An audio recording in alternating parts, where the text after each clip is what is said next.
Good morning and welcome to the Board of Franklin County Commissioners meeting for Wednesday, August 29th. Roll call, please. Commissioner Howard? Present. Commissioner Waymire? Present. Chair Renaud? Present.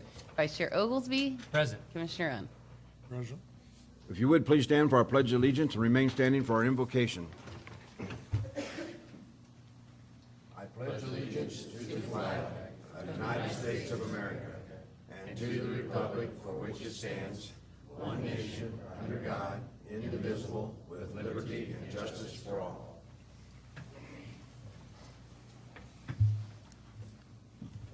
Pray. Gracious Father God, we thank you for another day you've given us. We thank you for the opportunity to be here, Lord.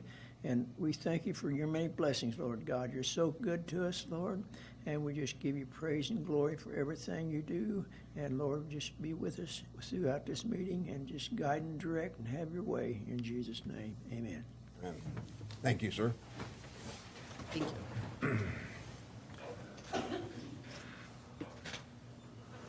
Okay, that would take us to correspondence and organizational business. Derek, anything? No? Okay. Anyone signed up for public comment? Nope. Thank you. Gentlemen, we go to the consent agenda today. I'm going to ask that when we approve the agenda, item 4 be moved to the first of the agenda. That would be the approval of donating TGG dollars to the first thing. So also on that would be consider the Franklin County Commission meeting minutes for August 22nd and approve the payroll for the period of July 21 through August 20 in the amount of $1,153,038.98. Make a motion to approve the consent agenda. Second. Commissioner Howard? Yes. Commissioner Waymire? Yes. Commissioner Oglesby? Yes. Commissioner Dunn? Yes. Chair Renaud? Yes. Okay, that would make our first item then, to consider for approval donating TGD dollars to Onward Ottawa for the Legacy Square project. Derek? Yeah, I'm going to have Susan come up first and discuss what our tourism committee discussed at their meeting yesterday, and then I know John Cohen would like to say a few words, so. Good morning. Thank you for the opportunity to address you today. On behalf of the Tourism Committee, thank you for the opportunity to share our recommendation to the commissioners. Yesterday's meeting was very productive, and a big thank you to Derek for taking time out of his busy day to attend. I think your presentation on TGT funds was very beneficial to our discussion, and it was great to have the whole committee hearing the same message, so we really appreciated his time. And a big thank you, too, for the Tourism Committee members. We have an intelligent, dedicated, and diverse group of individuals who really care about our community, increasing tourism with a strategic tourism plan. Providing our feedback and recommendation for the Onward Ottawa Legacy Park TGT request, that's a mouthful this morning, has proven to be the catalyst to the start of the Tourism Committee to formulate a plan for outreach, growth, and transparency of allocation of tourism dollars spent in our community. Our consensus vote was not unanimous. After much discussion, questions, and debate, a majority of the Tourism Committee made a consensus vote to allocate a total of $75,000 in TGT funds to the Onward Ottawa project to be paid in $15,000 increments over 5 years. Not every member supported this suggestion, and others felt we should be supporting the project with a much higher dollar contribution, while others still were not in support of any dollar figure presented. Some members wished we would have had more time to review the request, engage in discussion before being asked to render a recommendation so quickly. This is a very large sum of money, and the recommendation wasn't easily arrived at. But we appreciate the opportunity to share. What kind of questions do you have? How many were on that committee there? Let's see, there was, we had a few members that had to leave early because of work commitments. So actual voting, let's see, 7. Okay. Susan, what was the consensus, 15,000 for 5 years? Is that what the Yes, consensus was? that's correct. That was the majority consensus, but it wasn't unanimous, so I want to make sure that that's clear. And there were some who felt that the number should be higher, while others felt that that was way too much money. I think one of their main concerns, and I'll just share them if I may, We talked, and we appreciated Derek kind of explaining about TGT, but the big concern is, what if something happens? What if there's a hailstorm and nobody shows up for the car show? That can dramatically affect the TGT funds. What if we needed a new roof at the visitor center and suddenly TGT funds run short? Who's going to be cut, and how is that going to be decided? Since if we do go ahead and make an installment agreement for the Onward Ottawa Legacy Park project. Are they aware what the fund balance was? They were, and I think when you look at, or making a recommendation of $75,000, I think one of the other concerns was raised was we have a lot of areas in this community and surrounding areas that could benefit from that kind of contribution. So they felt that things were already in place that could really benefit much higher and greater with that kind of money. When we do our co-sponsorship funds, the majority of those individuals receive anywhere from $200 to $400 is usually the max. So they, obviously $75,000 is much bigger than allocating $400. Okay. Anything else at this point, gentlemen? Susan? What are the events that you're referencing? I think what they were talking about is, there are other museums in our community that could benefit from $1,000 or something of that nature and spread that money out. I don't think anyone in the group felt that the project would, do anything but bring tourism to the community, but they also felt being asked to make a recommendation for $75,000, that was a big chunk of money. Does that make sense? Over 5 years, the fund balance is $300,000, and on a normal year, that fund, there's $60,000 a year added to that. Over 5 years, that'd be $600,000. I mean, even if nobody stayed at a hotel for an entire year, you're down to $400,000. And, I mean, I think even 125, our original amount's still conservative. I'll share with the board, and you all know this, but some of the things we talked about,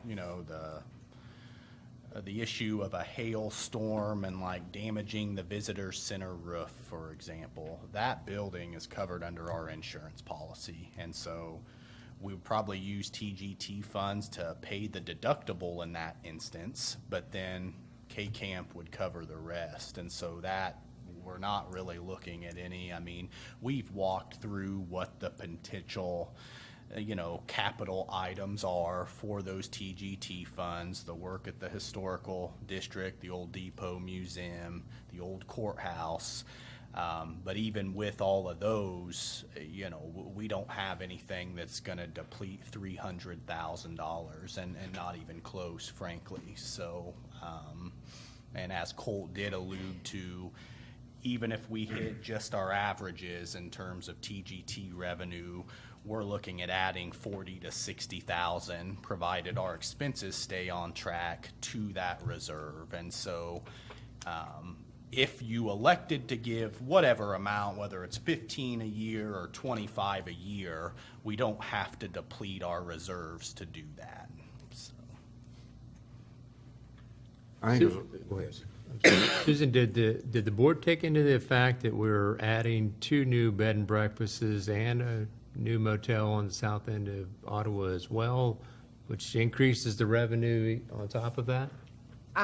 That was an area of discussion, certainly, but I printed out for the board what we currently have received from the state so far in TGT funds, and for some of those members in that group was the first time they'd had an opportunity to review that information. You can see over time how much, each quarter is put into that fund from the state. I just feel, we can project what's going to happen, but what actually happens is always different. So, yes, that was a consideration. I don't think it weighed into their consensus vote, though. Personally, I feel like there's a lot of tourism venues that are available in the county that could, like Wellsville's museum, the one south of Prince Richmond Museum, or things like that. The thing that I keep coming back to is how much of those will put people in a bed overnight. Because there's a lot of tourism events that people come for, but will they stay at least one night in a motel or a bed and breakfast or somewhere? So I think to justify a lot of those decisions of who gets what piece of the pie has to somehow consider, will that event lead to people spending another day because of that? It's there, they'll stay another night or whatever it might be. I know it's not totally a requirement, but certainly I think it's something that, from my perspective, I like to look at. And I think you're right on, and that was an area of discussion as well yesterday is, you know, we can really see this vision, and it's very exciting. We hope that that will increase tourism and bring beds and people to stay overnight. Have we seen an event calendar or anything? Not yet. So how to determine how that's going to move forward and what it's actually going to do to increase tourism in our community is anyone's guess. I really feel that it will most likely increase, but I don't have those numbers. I can't recommend that to my board. This is going to, you know, increase 50% our TGT funds. I can't say that. Any other questions in for Susan? Or the I'll be available. should Okay, you- thank you very much, Thank Susan, you. and thank your board members as well. Derek, John Cohen then, John?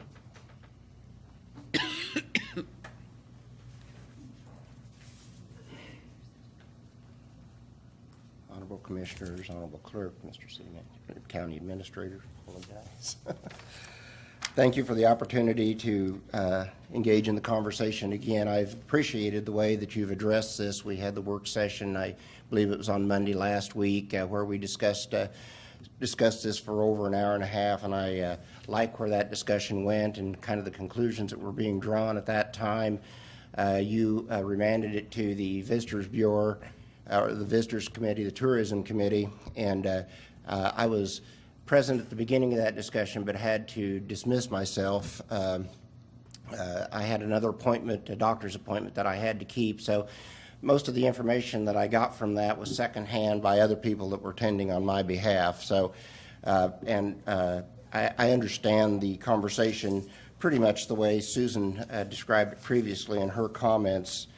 I have to say I'm disappointed in the determination that the Tourism Committee came up with, and part of that disappointment is the very reason they state as the reason not to do it. A hailstorm at the car show is the very reason we should be considering this. We need to diversify our tourism efforts.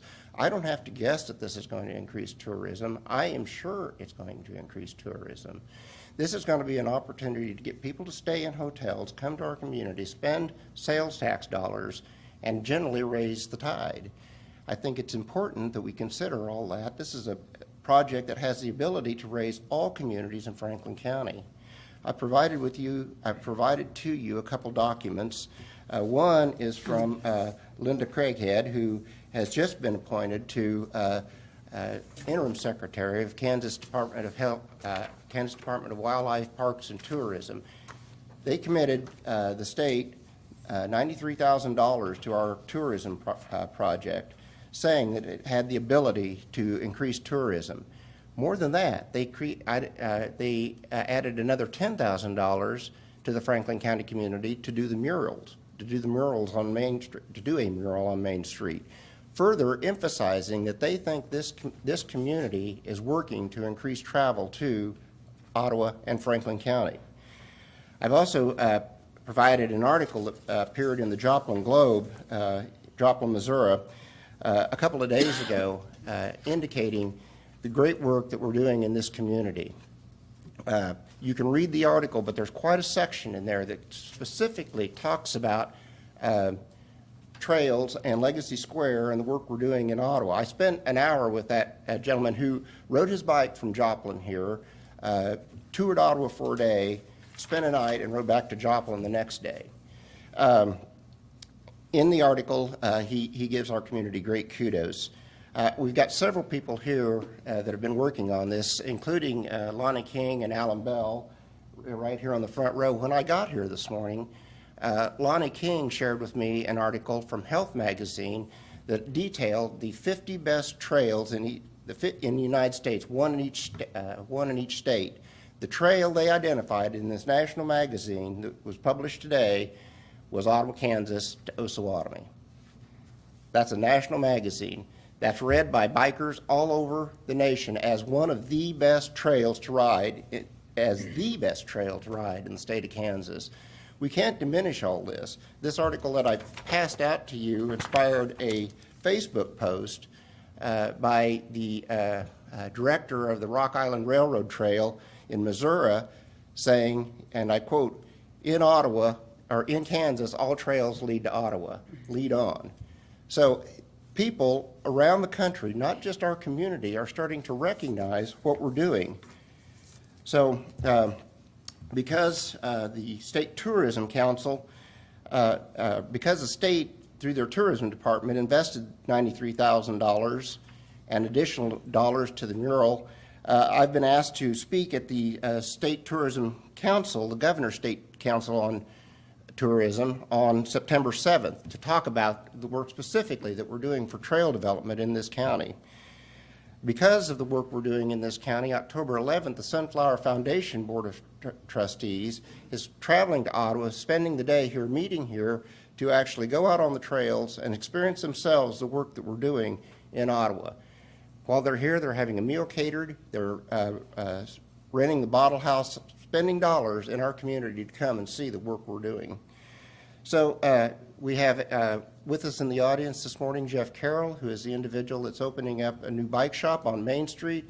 In conversation I had with Mr. Carroll, he specifically said he chose Ottawa. He retired and chose Ottawa because of the work we're doing on Legacy Square to build his bike shop, which includes sales, rentals, sales is sales tax, sales, rentals, shuttle service, and repairs.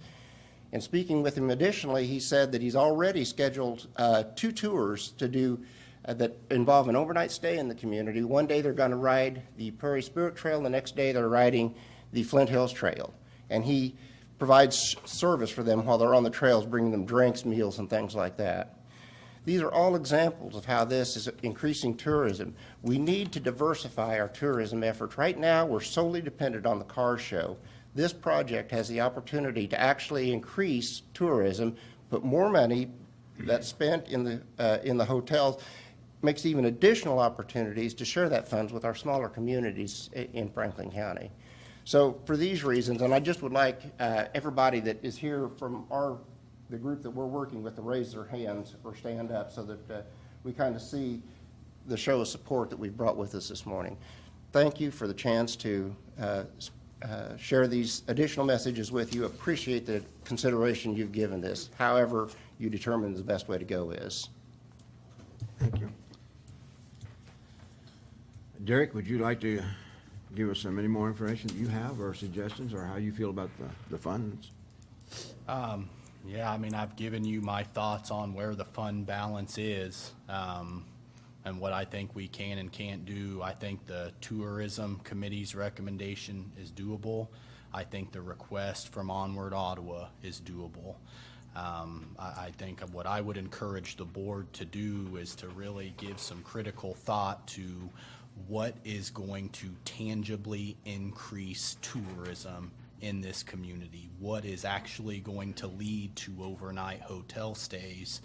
Because as Mr. Cohen just said, that is ultimately going to increase our TGT tax receipts, which would lead to, I mean, that's going to be better for Susan. That's going to be better for all of the interested parties in Franklin County. So if you feel like this is a project that will put people in hotel rooms, will help us become a destination, then certainly I'd think very hard about, your donation.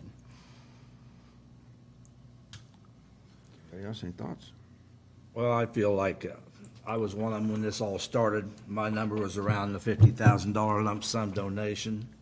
I think what the tourism board has came up with is more than fair. I think we're talking like $75,000 is peanuts to some people, it sounds like, but I think that's a very fair donation, and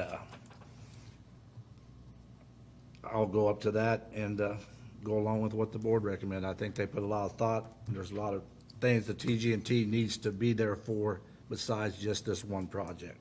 I realized that the 5 years, I'm not sure that I would go along with dragging it out for 5 years at 75,000. I think we could do it either up front or a lot quicker than that. But also, this money being raised, John, is, if I'm correct, is just for the construction, correct? Yes. So, right now, we're in the stage of fundraising, which is going to determine what amenities that are we have the ability to add. We've sold the very best, and we need approximately $4.3 million to get there.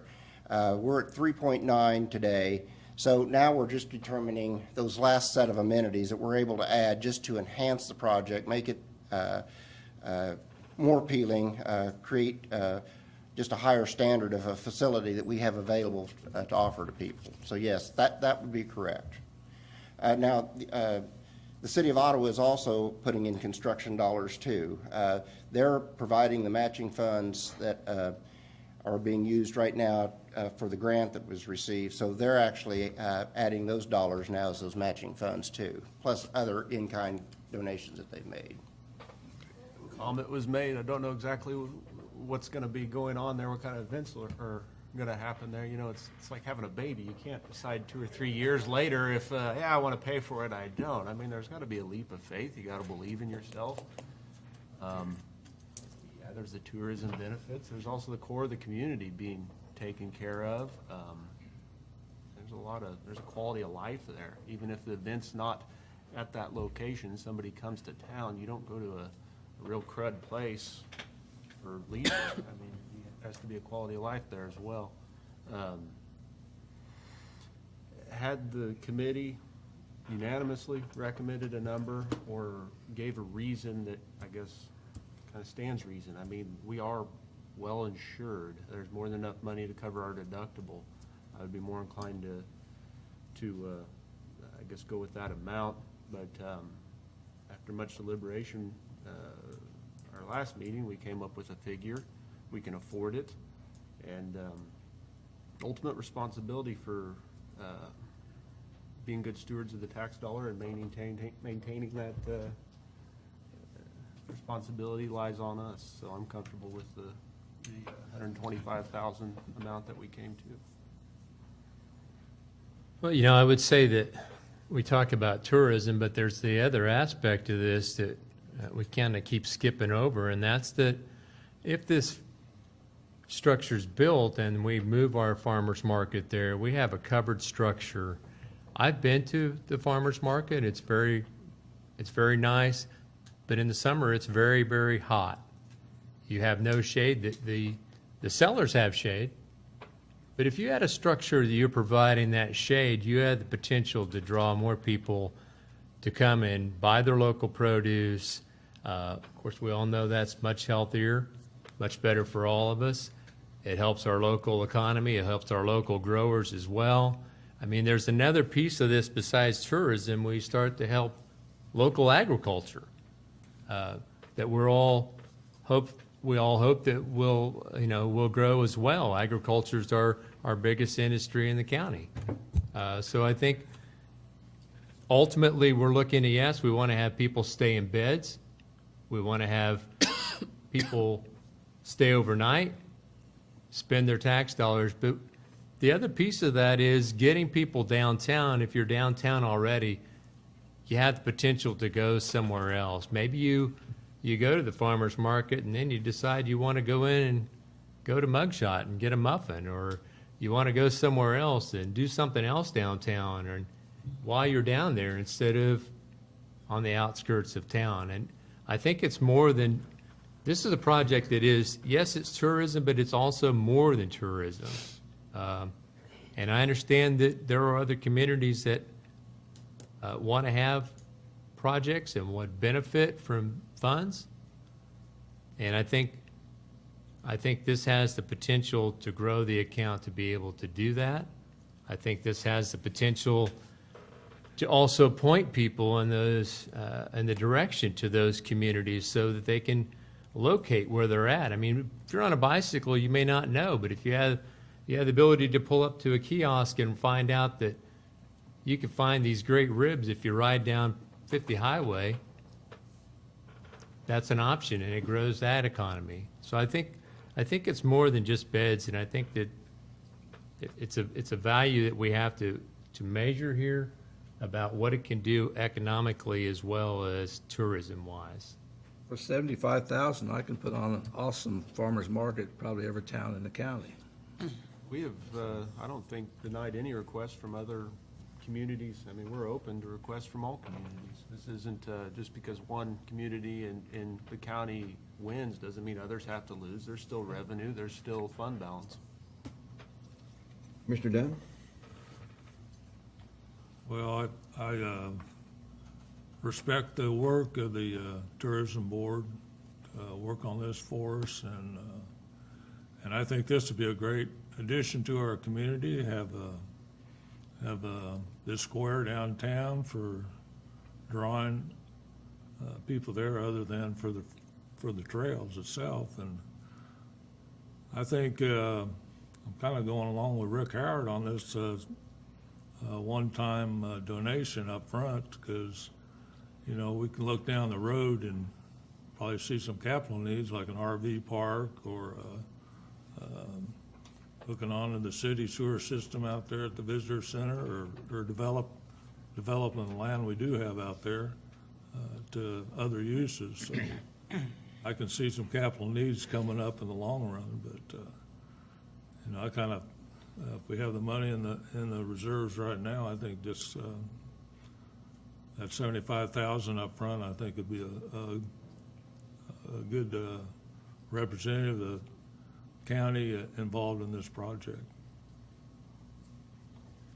One of the things that I think we need to look at too is what will develop down the road that we haven't considered. Maybe I can see Williamsburg wanting something to connect to that trail for bikers. I can see Rantoul wanting something there for tourism with the trail going through there. I can see Wellsville wanting a connecting trail somewhere along the way. So there may be some spin-offs from that will come about, requests in the future more than what we've had recently for locals, whether it be museums or other sites or events or what it might be. The Legacy Square itself is not a bike venue. It doesn't change the trails. Obviously, it's a key thing there. When you drive the trail, ride the trail, you'll see Legacy Square, and it will definitely be a marker that will certainly embody people and want them to come to Ottawa. The dollar amount doesn't bother me as so much as, is this the appropriate place to put it? Do we want to put someplace else? Will there be more requests that come? I can go anywhere in between what you're saying. Susan's remark about that board not having enough time really to look at stuff and put them in a position where they had to make a quick decision. And so therefore we may have had a different thought if they would have had all the numbers, all the information that what we've studied here. I don't know. But I do like the idea of the upfront money rather than trying to string something out over several years. There's a figure between 75 and 125, but anywhere in there, I'm okay with what we can decide to do or how we want to go about doing that. So I'm ready to make a motion if you want a motion. I would also.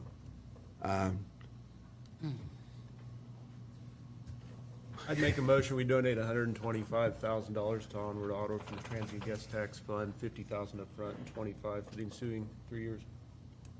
say it again now. I'd make a motion that we donate $125,000 to the Transient Guest Tax Fund, dollars to Onward Ottawa, $50,000 of which being up front, and then $25,000 a year for the next 3 years. Okay. Is there a second then for that?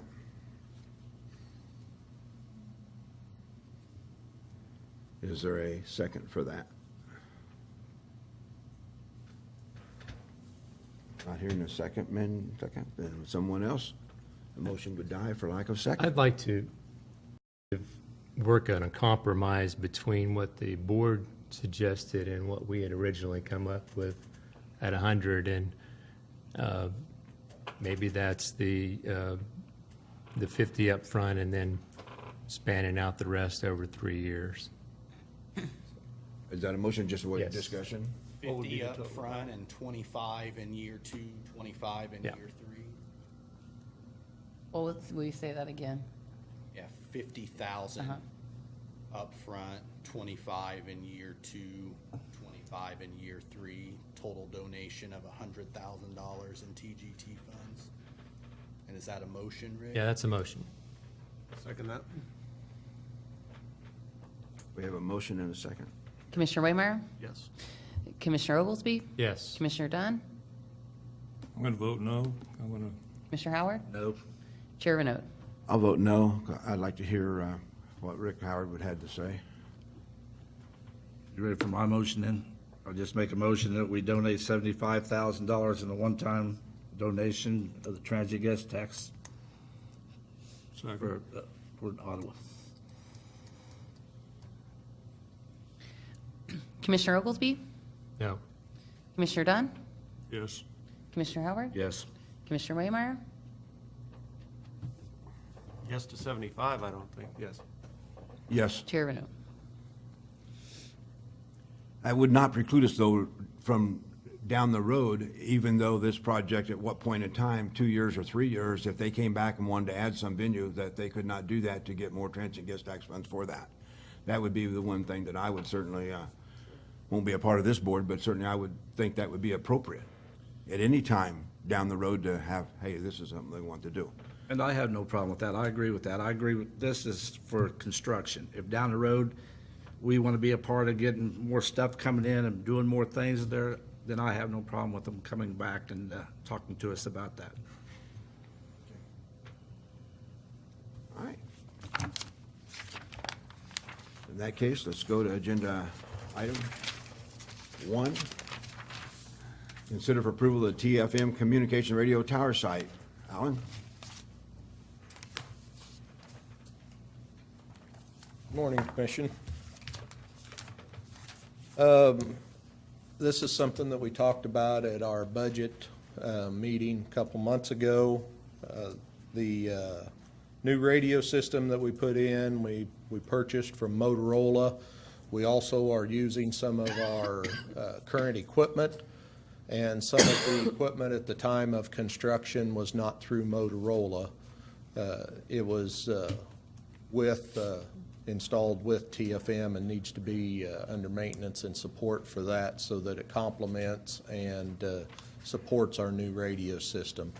This is a contract that some of the items are 24/7 maintenance. Some of them are Monday through Friday, 8 to 5. We've had a maintenance contract on our old system also ever since we've had the system in. This just covers us, like for instance, the generators, be a one-time service to check everything and to service our generators while they're out at the tower sites. Our air conditioning systems that we've got at the tower sites, and the microwave systems, and then additional equipment that we have that at the dispatch center that was not covered under Motorola. It's current equipment that we kept and are still using. So that's what this contract would cover.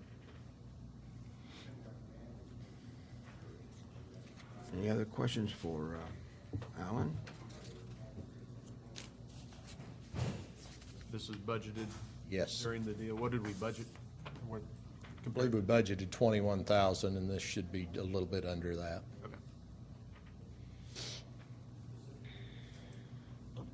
Alan, is this kind of based on an hourly rate and what it takes to maintain these, or is how they come up with these numbers? It's based on call-outs after hours.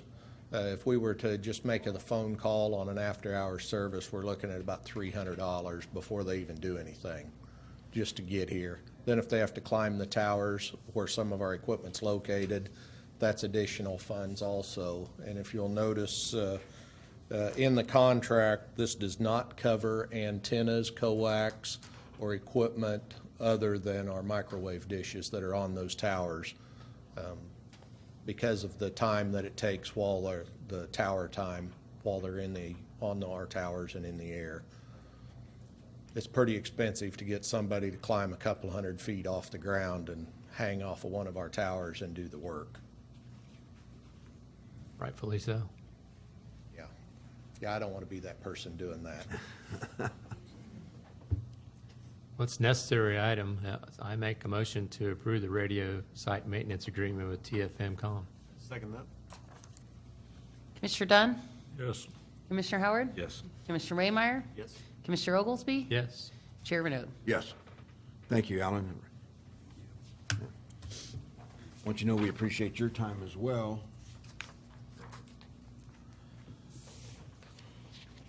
We didn't move you down the agenda just because we thought you had nothing to do. Well, that's all right. All right. Thank you. Okay, next on our agenda then, consider for approval the Kansas State Employees Health Care Benefits Program. Gayla? We value your time also, I want you to know. Thank you very much. I appreciate that. What I have before you is a 3-year contract with the state for the continuation of our healthcare benefits program that we have. This will be our third 3-year contract that we will be entering.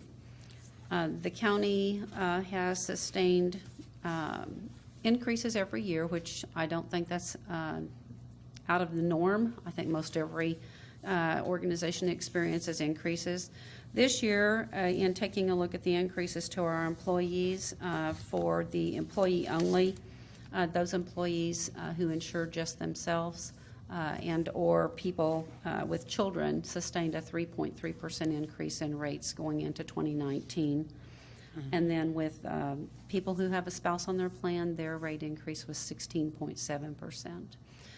Whenever we initially moved to the state's plan years back, we did so because at that time we were self-insured and we were looking at an increase upwards of 25%.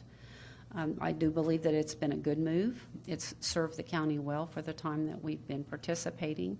So I would encourage the commissioners to agree to another 3-year term. I would also suggest in that 3-year term that we take a look at maybe having an analysis done, probably more so in year 2, to find out exactly whether or not there is an alternative to this plan that might serve us better.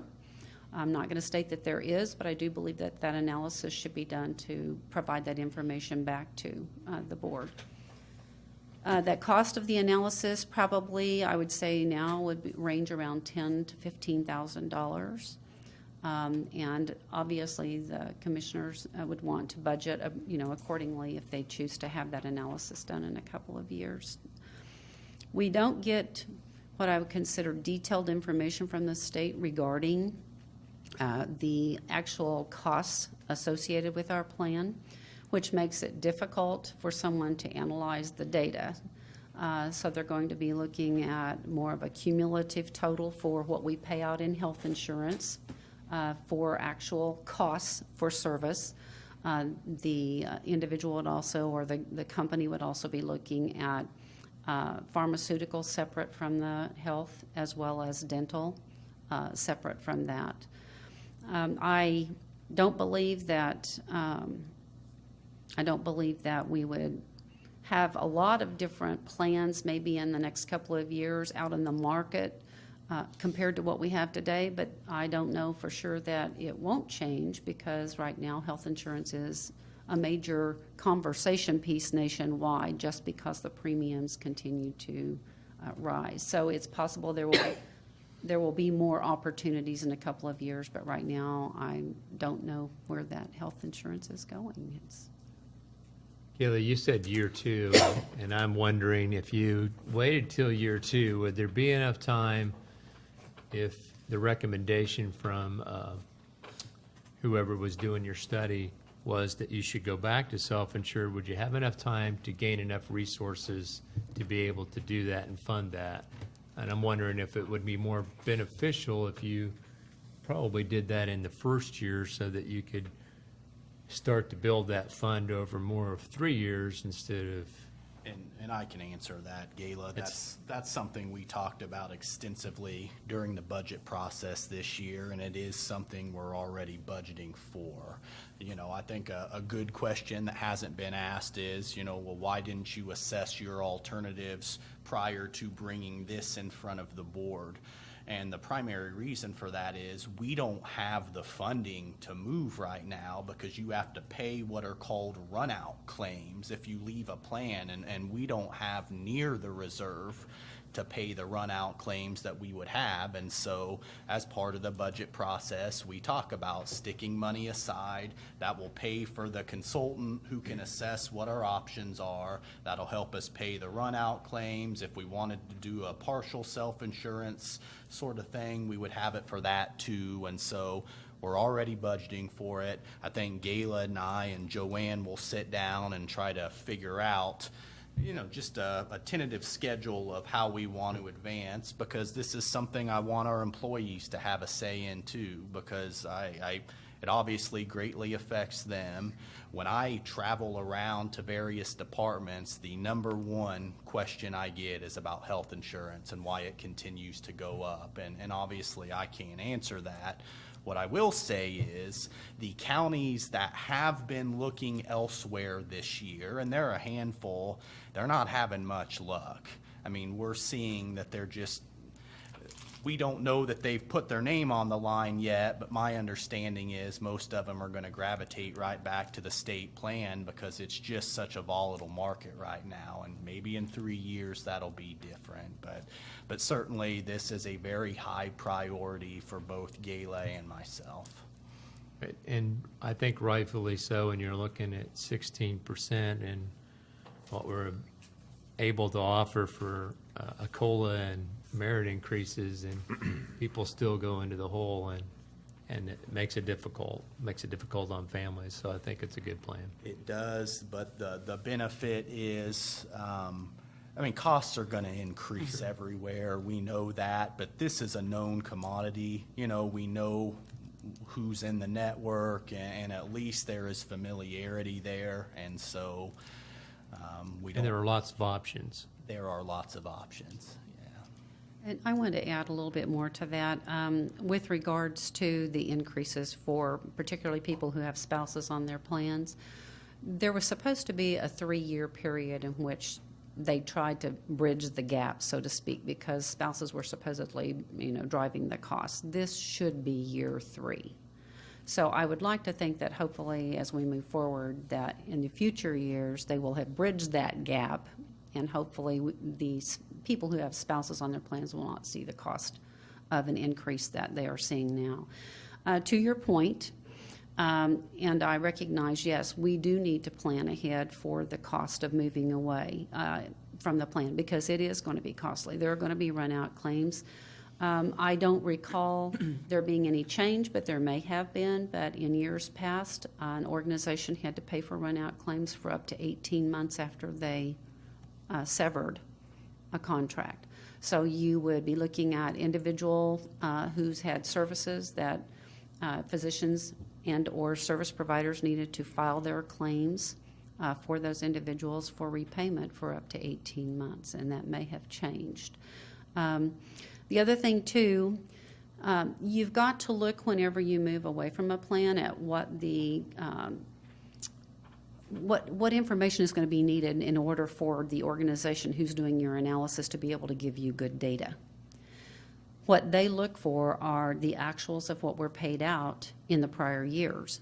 So if you start doing an analysis in year 1, like next year, then you're not going to have the claims experience for that year or the following year for that consulting company to actually give you good data from.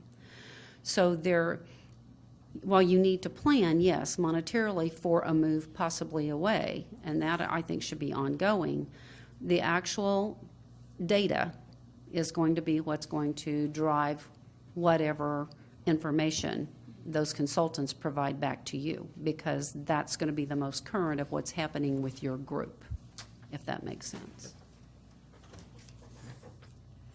Any other questions?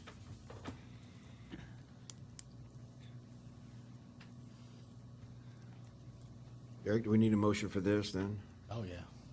Yep. Make a motion for the county to contract with the state of Kansas for health insurance for its employees. Second. Commissioner Dunn? Yes. Commissioner Howard? Yes. Commissioner Raymeyer? Yes. Commissioner Oglesby? Yes. Chair Renaud? Yes. All right.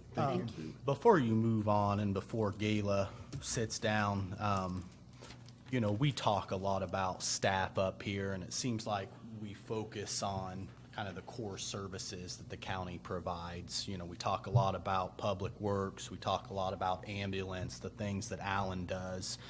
But I don't think we've given enough recognition to our HR staff for what they do. They are among the hardest workers we have in the county. And that's certainly not taken for granted by me.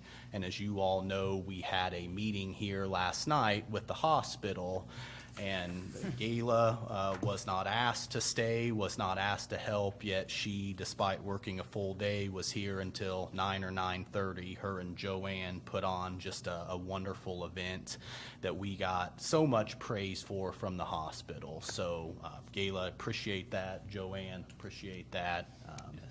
Thought that should be said. Thank you very Yeah, much. the board definitely understands that you people sometimes step outside and, you know, hey, we can do that, and you pitch it in, and that's great. We do that. Thank you very much. Thanks, John. Okay, the next item on the agenda would be to consider for approval requesting bids for the East HVAC replacement Adult Detention Center. Derek? Yeah, this is something we've also talked about.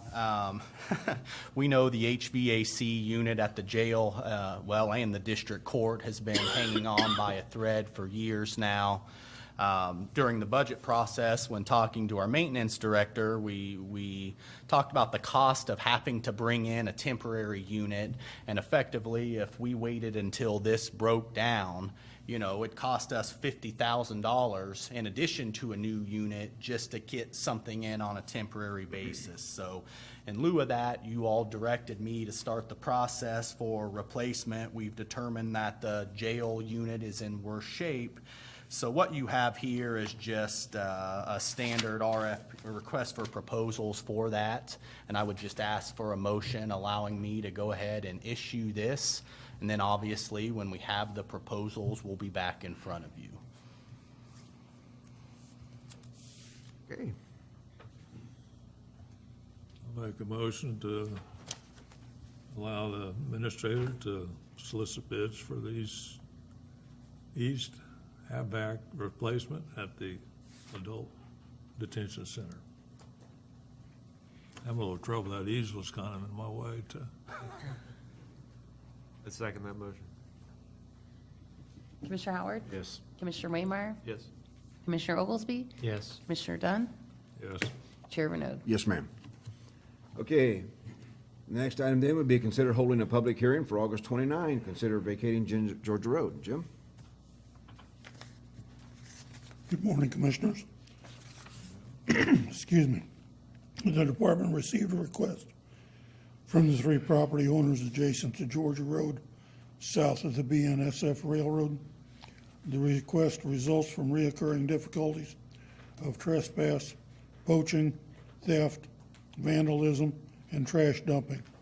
In order to vacate a road, it is necessary to hold a public hearing. This time I'd request a motion opening a public hearing. Okay. Is that the road down by where the golf course used to be? Yes, Past sir. the tracks that way? Yes, sir. Golf course is no longer viable. It now houses horses, which on at least one occasion have been turned loose by vandals. Mr. Chairman, I make a motion that we open a public hearing to discuss the vacation of Georgia Road, 100 foot south of the BNSF Railroad. Second? Commissioner Waymire? Yes. Commissioner Oglesby? Yes. Commissioner Dunn? Yes. Commissioner Howard? Yes. Chair Renaud. Yes. Okay. Anyone who in the public would like to speak on the vacating Georgia Road? Okay, come on up, sir. If you would, please state your name and address. Good morning. My name is Fred Snow, 615 West Willow Lane in Ottawa. We are one of the landowners there. And as he suggested and as it was written, we've really incurred a lot of vandalism, a lot of mischief, a lot of really mean mischief. We try to do a good thing out there. We rehab horses. They come from all over into Ottawa and then, or Pomona, basically, and then back out to homes where we find them good homes. We'll do about 70 of them this year. But the vandalism on our side, the mischief on our side has been a little disheartening, to say the least. And without the ability to just provide 24-hour security, shutting down the road is the only thing that we've been able to determine. And we've talked with the other landowners, and we've certainly talked with the sheriff, because the sheriff comes out regularly to help us with this issue. So we would just request that this be done. We put it in a place, we suggested it be put in a place that would be convenient for the farmers there, that would allow people coming back a place to turn around and come back out. So, thank you. Okay, thank That you. road doesn't go clear through, does it? No, it goes down to the river and just stops there. Just to the river and stops there. Everybody understands that the maintenance of that right-of-way would be on the landowners, that the county wouldn't Yes, do any maintenance. and yes, Access would have to be worked out among each other. right. How many landowners does this affect? 3. And the other 2, response from them? Yes, they signed the letter requesting a vacation. Thank you very much. You bet, thank you. Okay, Motion to close the public hearing? Second. Commissioner Oglesby? Yes. Commissioner Dunn? Yes.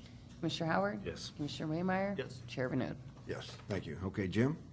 If it pleases the commission, I've prepared a resolution vacating Georgia Road 100 foot south, perpendicular to the southerly Burlington Northern Railroad track.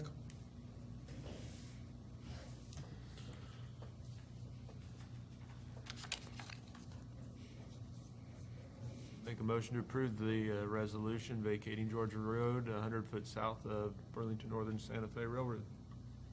Second. Commissioner Dunn? Yes. Commissioner Howard? Yes. Commissioner Waymire? Yes. Commissioner Oglesby? Yes. Chair Bernode. Yes. Okay. Next item is to consider approval executing an agreement with Joshua and Kayla Cohen for the Woodson Road culvert in the amount of $850. Franklin County Board of Commissioners executed an agreement with Douglas County, who actually is the one that's going to replace the culvert on Woodson Road. In order for Douglas County to replace the culvert, it's necessary to acquire a temporary construction easement from the Cones and pay for a tree and screening in the amount of $850. We would request a motion in support of this.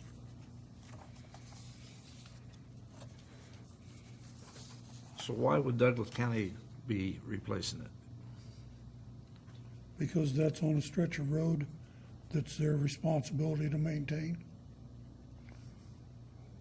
So basically, it's kind of. We have worked with the counties adjacent to Franklin County and allocated various stretches of road to either us or to the adjoining county, or in the case of some of them, the adjoining township.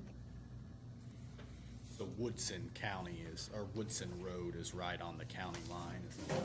Yes, it's in one road in Douglas County. Okay.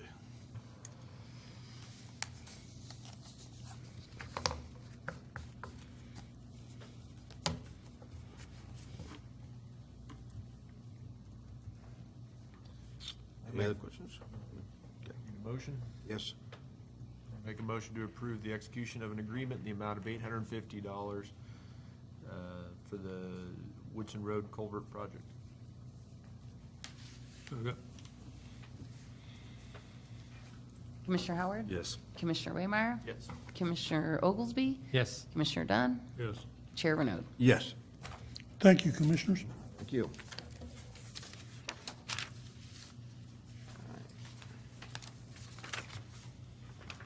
Next item is to consider approval of neighborhood revitalization applications. Janet?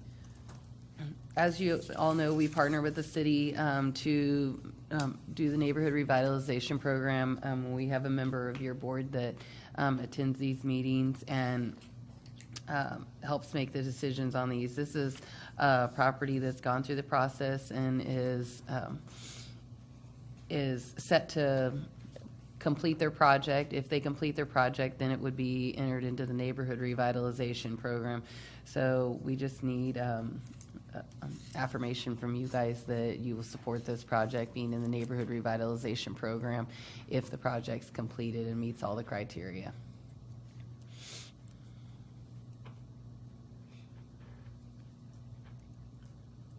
As you can see from the documents, it's 518 West 2nd Street, and it will be a rental property. Questions? Any comments from the meeting? It's going to be a drastic improvement from what's there. And we all know that it not only benefits that particular piece of property, but it will benefit adjoining pieces of property and also increase their value as well. I think it's a great project. I think it's a great program as well that we've partnered with the city on and the school district as well to increase property values and increase our tax revenue as well. So I support this project.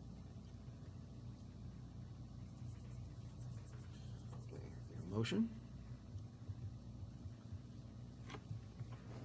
I'll make a motion that we approve 518 West Second into the neighborhood revitalization program. Second. Commissioner Waymire? Yes. Commissioner Oglesby? Yes. Commissioner Dunn? Yes. Commissioner Howard? Chair Renaud. Yes. Okay.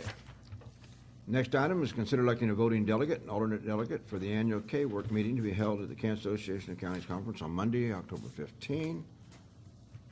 So you guys have already selected your voting delegates for the KAC meeting, and this is another meeting that's held in conjunction with the KAC, as we are a member of K-Work, along with many other counties. And so today, we just need to elect a voting delegate and an alternate to send to this meeting. The meeting will be held on October 15th, which is a Monday at 5:30 p.m. I didn't sign up to go to that conference, so. I think Commissioner will be the only commissioner going. I believe he is, and he's done an outstanding job in years past. And we know that he'll be there. And so I make the motion that we select Commissioner Dunn as our delegate. He can be the alternate, too. I don't know if that is acceptable for him to be the alternate, so. You could nominate me as the alternate if you want to, and I'll run up there for that meeting if he can't make it. I could do that for that one meeting, show up. I don't care. And I would amend my motion to include Chair Renaud as the alternate. Second. Commissioner Oglesby? Yes. Commissioner Dunn? Yes. Commissioner Howard? Yes. Commissioner Waymire? Chair Renaud. Yes. All right. Staff reports. Greg? Yeah, as you all are very well aware, we were here late into the evening last night discussing the affiliation of Ransom Memorial Hospital, and I'll let you all talk about that more to the extent you want to. I do think it needs to be said, though, that I feel like as a board, you all represented your constituents very well. I think you asked very thoughtful questions. Frankly, very good questions, and it's clear to me that, you know, maintaining the best interests of the community at large is at the forefront for you. So definitely appreciate that, and you know, to the extent that you get questions from any of your constituents that you can answer, please let me know, and we'll make sure to make the appropriate contact with hospital personnel. I think those little flyers that they had, the bigger than pocket size ones, if we had 2 or 3 of those, each of us, when somebody asks us something, that would be a thing that we could do that, besides refer them to other people for that information. But those were very well written and covered a lot of the questions and answers, I thought, very briefly. Absolutely. That's all I have. Jeff, you have anything you'd like to comment on? Good morning. All right. A couple months ago, I talked to the commission about an incident where we had to seize a large number of horses, in the county to give each of you an update on that. Legal ownership has transferred from the previous owners to the sheriff's office. The organization that we partnered with to help with that seizure and help house them during that time, we are in an agreement with them to help on the placement of those as well. And I'm working with the county administrator / counselor to kind of go over those to make sure that we're getting all of those things right. So I've also reached out to IT director, and Dustin is working with me to help get a web page, I guess, for lack of a better term. I don't know what the technical term would be, but to help us get it advertised so that we can get these horses placed properly. And so that's kind of where we are on that. We're in the process of that. It's probably going to be a long, drawn-out process. There's roughly 55 that we're having to place. So it's going to take us a little time. So also with the jail, just so you know, we currently have 14 that are farmed out to other counties for various reasons, and we have one more we're working to farm out for. We don't have an infirmary, and there are a couple counties around us that have a medical section of their jail where they could actually take care of people better than we're equipped to. So we're working on that as well. We're providing for that person now, and our nurse does check on them every day.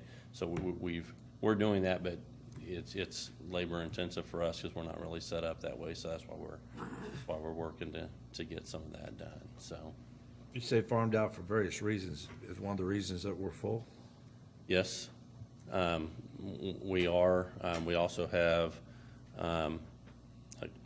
some farmed out just based on the fact that we have to keep certain people separated, and when you have too many people that fall into that, we just don't have places for some of them. So, no, thank you. Anybody? Jim? Weather permitting, the southbound lane of Montana is due to be paved on Thursday. Jim, where we at on the chip and seal on the places they left? Are they coming back or what's? Yes, they're still accumulating cover material. Will they wait till it's totally done before I'm being asked constantly when they're gonna put some stripes on Highway 50. Usually, we wait until they're done before we bring the striping contractor in. He only plans to mobilize once.